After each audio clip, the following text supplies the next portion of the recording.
Welcome to the deep dive. We don't just skim the surface here. We really plunge right into the heart of these fascinating stories to pull out those key insights. Exactly. And today we're tapping into something that grabs almost everyone. The allure of ancient mysteries. I mean, think about it. Legends of power, secret knowledge, artifacts that could, change history. They've fascinated people for ages. Absolutely. Millennia, really. And our focus today fits right in. The legendary Solomon's jar. An object whispered to hold immense power, maybe even dangerous power. Definitely dangerous, yeah. So for this deep dive, you're coming with us. It's a globe-trotting journey. Pretty thrilling stuff. It really is. We're following an archaeologist who finds out that, well, ancient legends are much more real and, frankly, more perilous than anyone thinks. Far more than the textbook suggests. Our mission Yeah. to really unpack this legend of Solomon's jar. What is it really? And we'll follow the dangerous game played by those trying to control it. Right. A very high-stakes game. And through it all, we're exploring the tough choices of a modern-day champion caught right in the middle of it all. And to guide us, we've got some really compelling source material. It's a high-stakes narrative, drawing on this archaeologist's direct personal experiences. So not just dry accounts. Not at all. We've got her online research, encounters with ancient mystical orders, run-ins with powerful criminal groups. Criminal syndicates, you mean? Like the mob. Exactly. And even a unique kind of modern spirituality figures in. All these different threads, they converge on this one artifact, Solomon's jar. Wow.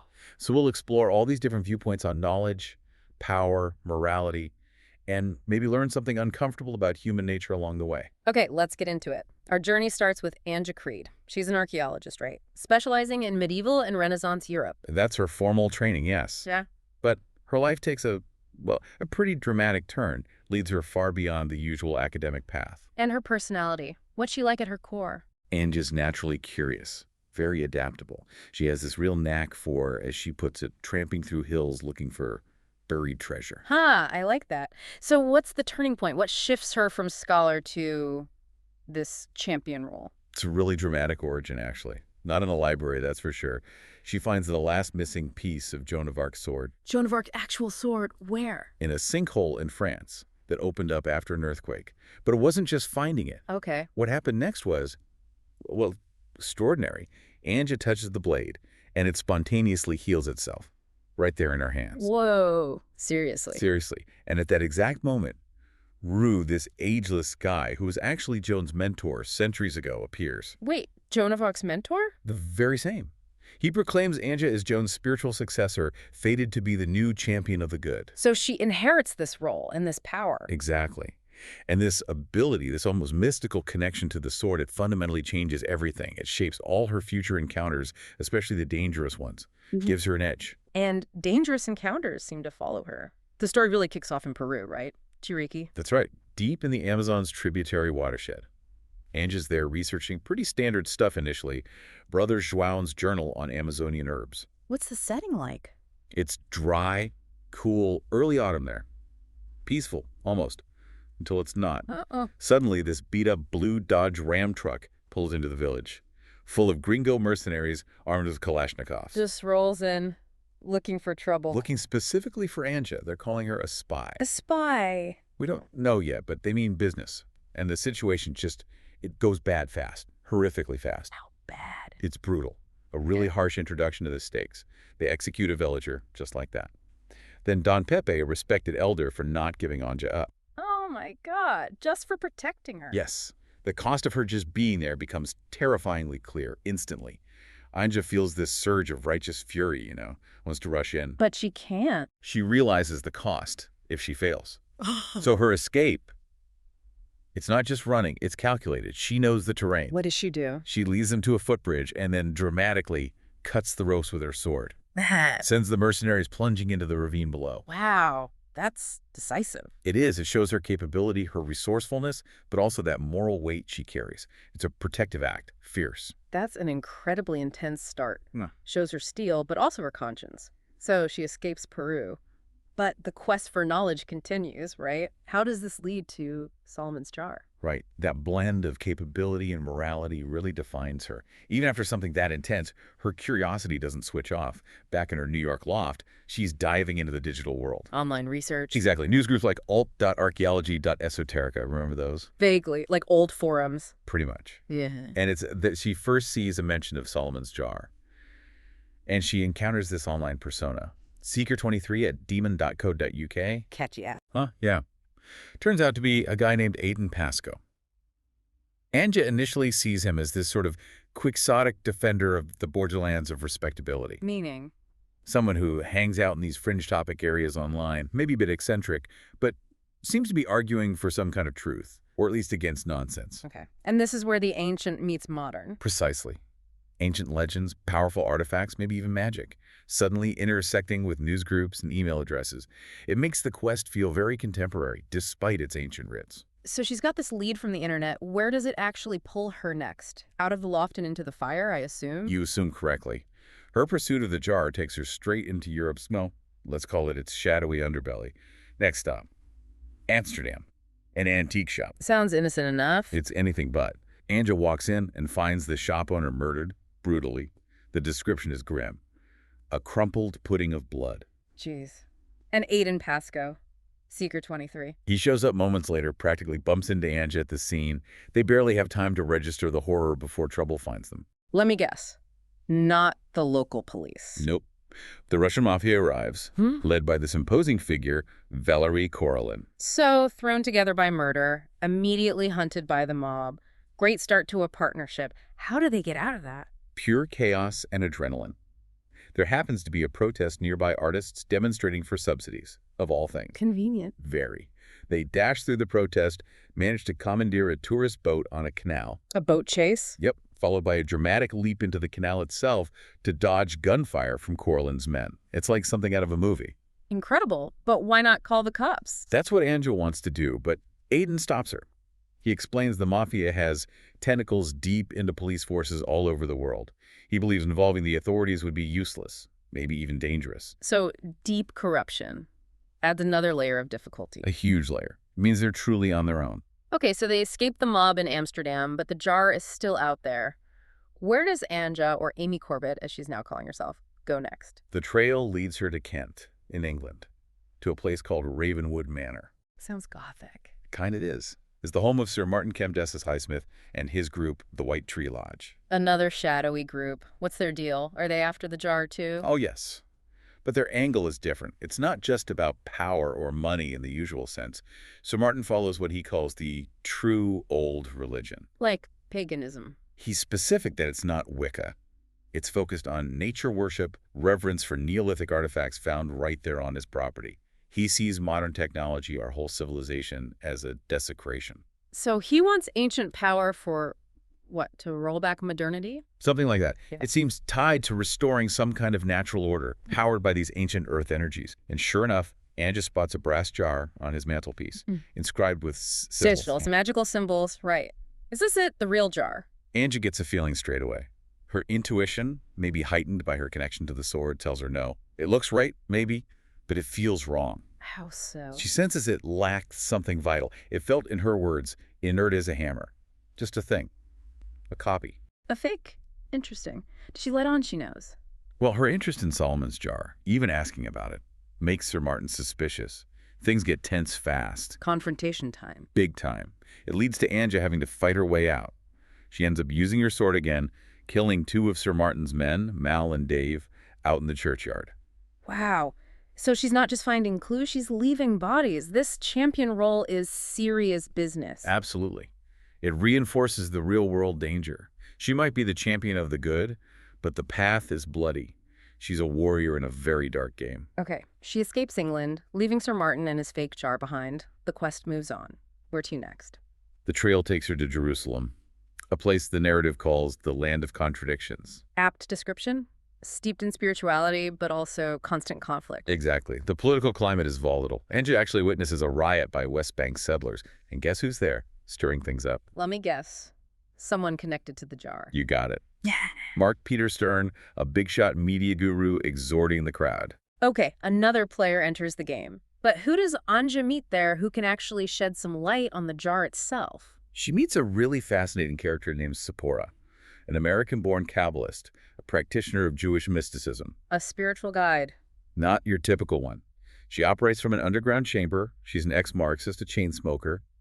But she has this immediate, piercing insight. Into Annja. Yes. She instantly recognizes Annja's mission, senses her special nature, that kind of spiritual light Annja carries because of the sword. So Sephora is the real deal, spiritually speaking. Seems so. And she confirms Annja's gut feeling about the jar in England, definitely a fake. She also confirms the core legend. King Solomon did bind demons to serve him. Literally building the temple with demons. Sephora suggests maybe not literally building, but yes, he commanded demonic forces. And she gives Annja a crucial and pretty damning assessment of Mark Peter Stern. The media guru from the riot, what does she say? She calls him a charlatan, but one with actual powers. The dangerous kind because he doesn't really know what he's doing. Powerful but clueless. That sounds bad. Very bad. Sephora says he has this dangerous conviction of his own goodness, his ambition, to have demons crown him king of the world, supposedly for the children. King of the world, run by demons for the kids? It's unsettling, deeply. And Sephora drops another bombshell. Stern was reportedly killed in a yacht explosion recently, right? I think I remember reading something like that in the setup, mafiya related. Exactly. The Russian mafia, again, possibly with some quiet help from Israeli intelligence because Stern was arming extremist settler groups. But Sephora reveals Stern wasn't killed. He survived. How? Scuba gear. He faked his death and slipped away. Wow. So he's still out there with his powers and his warped good intentions. This ties back to what you said earlier about trust. Absolutely. Who can you trust when even the self-proclaimed good guys are driven by dangerous ambition? Sephora offers this really profound, chilling insight. What's that? She says, demons do their deadliest work through our virtues. The best are more potentially destructive than the worst. Through our virtues. How? Her point is that simple selfishness is, well, natural, maybe even predictable. But the merely self-interested are far less destructive than the convinced selfless. Those utterly convinced of their own righteousness, they can justify anything. That's a heavy thought. It really reframes the whole idea of good versus evil. It does. Makes you look twice at anyone claiming moral certainty. Okay, so after that intense download from Sephora, Annja needs to find the real jar. Where does that lead her? She reunites with Hayden, and they head to Corfu, Greece. They're investigating the murder of a fishing trawler crew. More violence connected to the jar. Directly. They find the sole survivor, a fisherman named Spyros. He tells them the whole story. What happened? Did they find the jar? They did. Spyros describes pulling up this green lump of brass from the sea, covered in drawings, the sigils. His captain recognized it instantly. As Solomon's jar. The real one this time. Yes, the real deal. They didn't keep it long, though. They sold it to a Dr. Ehud Dror from the Israeli Ministry of Antiquities. Okay, so it passed through their hands. Why were they murdered then? Tragic, really. Spyros' nephew, Akakios, got excited and posted about the find online. Probably on one of those forums Annja frequents. Oh no, that alerted the wrong people. Exactly. The post led whoever is hunting the jar straight to the crew. Greed, ambition, violence, all sparked by an innocent online post. And how does Annja react to Spyros and the other fishermen? There's a strange moment mentioned in the outline. Yes, it's crucial. The surviving fishermen are enraged, seeking vengeance. Annja finds she cannot summon her sword against them. Why not? They're angry, maybe dangerous. She feels clouded. She feels she's not on the right. Her power, tied to being a champion of good, seems to withdraw when the cause isn't purely righteous defense, but something murkier, like facing understandable grief and rage.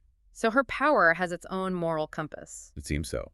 But interestingly, Aiden observes that even without the sword, a kind of strength or flow comes from Annja that actually comforts Spyros in his grief. So it's not just about fighting. No. It shows the complexity of her role. It's about discernment, about when not to fight, about wielding influence in different ways, compassion maybe over righteous anger. That adds a lot of depth. Okay, so they know Dr. Dror bought the real jar. The next step is finding him. Where does that take them? To Haifa, Israel. To the offices of the Israel Antiquities Authority. And do they find Dr. Dror? They find another horrific scene. Multiple murders. Blood splashed liberally, as the source puts it. Carnage. Not again. Is drawer among them? It's not immediately clear, but the danger is still present. Annja confronts a dog. A dog. Not just any dog. It's possessed by a demon. Topora later explains this phenomenon demonic obsession. What does that mean? It's terrifying. The original creature's soul is literally evicted, kicked out, leaving just an empty vessel for something malevolent to control. So it's not just influencing, it's hijacking. Exactly. Annja has to kill it with her sword. It's a raw, visceral encounter that really underlines the tangible, physical threat of the evil she's up against. And drawer. And the jar. They don't find drawer, but they find a storeroom. And inside, it's filled with identical brass jars, dozens of them. Replicas, like the ones Sir Martin had. Exactly. Loads of them. It clicks into place. Dr. Drawer wasn't just an antiquities official. He was running an international relic forgery ring. So he was copying the jar, or maybe he never even had the real one. It seems he had the real one, likely copied it, maybe sold fakes. He was definitely at the center of this illicit trade. And as Annja and Aiden leave the building, Let me guess. Boom. boom, the whole place goes up in an explosion. Officially, a natural gas explosion. But Sephora suspects otherwise. Sapor implies later it was deliberate. A mopping up operation to destroy evidence, eliminate loose ends, maybe take out Drawer himself. It connects the dots someone powerful is cleaning house. Okay, so we have Sir Martin's cult, Stern's Foundation, the Russian Mafia, a forgery ring masterminded by Drawer, and now maybe even shadowy government elements involved in the cleanup. All after one jar. Where does this chaotic mess finally come to a head? The climax happens in Rio de Janeiro, at a place called Admiral Cochrane's Forge. A forge? Sounds industrial. And hellish. The description is a hellish tumult of molten metal, fire, noise. It's here that all the main players finally converge. Who confronts whom? You've got the White Tree Lodge, Sir Martin and his followers, facing off against Mark Peter Stern and his Malkuth Foundation group, both desperate to get their hands on the real jar. So the cults clash. What happens? A brutal gunfight erupts, intense violence. Annja observes the sheer rage and passion fueling it and suspects it's actually feeding the demonic forces drawn to the conflict in the jar. Making things even worse. And Sir Martin. What's his fate in all this chaos? It's a grim end for him. He seems to become fully consumed by the very demonic entity he was trying to harness through his old religion. Consumed how? He ends up falling into a vat of molten metal, screaming. Oh. And as he dies, he hears the entity's voice in his head, no longer honeyed and promising, but sneering. What does it say? Useless fool, I have no use for failure, die. A chilling end. Shows the ultimate price of trying to control these forces. It proves Sephora right again. Wow. Consumed by the power he craved. A stark warning. But the battle isn't over yet, right? The Mafia was still in play. Exactly. Just as the two cults are tearing each other apart, Valery Korolin arrives with his Russian Mafia reinforcements. And get this, he's brought Orthodox priests with him. Priests. But you said Korolin was an atheist. He is, but as the source says, he's hedging his bets against demons. Better safe than sorry when dealing with potentially supernatural evil, apparently. Pragmatic, I guess. What do they do? They don't pick sides, they just open fire, mowing down both cults indiscriminately. Total mayhem. Then Aiden, where is he in all this? And the jar. Amidst the chaos, Aiden ends up on a catwalk overlooking the forge floor, and he has it, the real Solomon's jar. He finally has it in his hands. The ultimate power. What goes through his mind? Exactly what you'd fear. He looks at the jar, feels its power, and expresses this desire, this temptation to use it.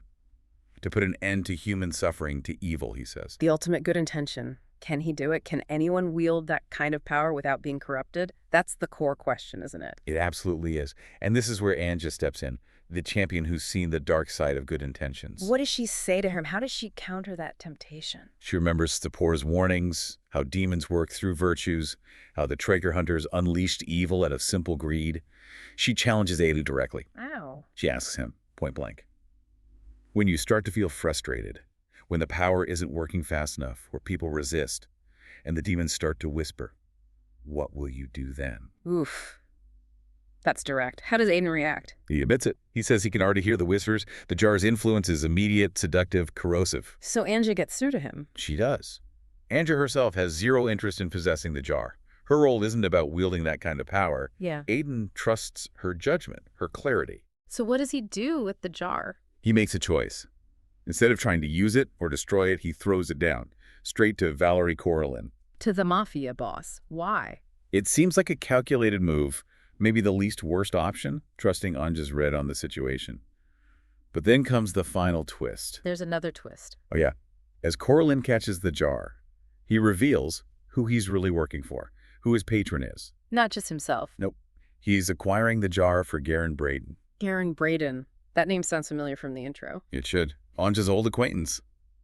Rue's other apprentice, the unaging one who once tried to destroy Joan's sword because he thought its power was too dangerous.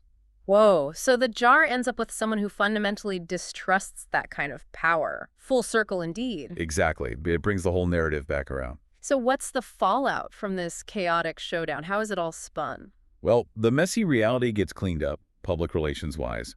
Aiden Pascoe gets interviewed by the Discovery Channel. About demons and mafia shootouts in a forge. Hardly. He's presented as an archaeologist superstar who bravely exposed an international forgery ring focusing on Dr. Dror. The magic, the mafiya, the cults, all conveniently swept under the rug. A tidy narrative. And Annja, what does she think about the jar ending up with Braden? She reflects that it's now in safe hands. Braden keeps it in his fortified dacha of a former KGB muckety-muck. Basically, a super secure estate. Safe because Braden understands the danger. Precisely. It's a pragmatic conclusion. Maybe the safest place for something that powerful is with someone deeply skeptical of its use, someone equipped to just contain it, keep it locked away. So that's the end of the chase. We've been on quite a journey. Peru, Amsterdam, England, Jerusalem, Greece, Israel, Brazil. Absolutely. A journey through a world where ancient legends are frighteningly real and where the lines between good and evil, well, they get incredibly blurry. We've seen all these characters driven by different things: greed, like the fisherman perhaps, or ideological purity like Sir Martin, or even that warped desire for good like Mark Stern. And Aiden's genuine desire, too, which was almost corrupted, all of them scrambling for this single object of immense power. So, thinking about our listeners, what's the big takeaway here? What does Annja's whole ordeal with Solomon's jar teach us? I think it's a really stark reminder that immense power, especially the kind that promises shortcuts to good, often preys on our best intentions. We saw it with Aiden. Right. His desire to end suffering was genuine, but the jar almost twisted it immediately. Exactly. And Annja's refusal to even want the jar, despite being the champion, is key. It suggests true strength, real championship, might sometimes lie in resisting that temptation to control everything, to fix everything by force. It's definitely a lesson in critical thinking. Looking beyond the surface of motivations, even seemingly noble ones. Understanding those complex motivations is crucial. Righteousness can easily curdle into self-righteousness, paving that road to, well, you know. Yeah. Which leaves us with a final, maybe unsettling thought to ponder. Go for it. If Sephora was right, if demons do their deadliest work through our virtues, how do we, in our own lives or as a society, tell the difference? The difference between a genuine desire to make things better and that seductive whisper of power that promises the ultimate good. Especially when that good might have to be imposed on people whether they like it or not, as Stern seemed to imply. It's a tough one. What safeguards can we really rely on, inside ourselves or in our institutions, when faced with that profound temptation to wield power for what we believe is right? How do we keep the demons out? Something to definitely think about.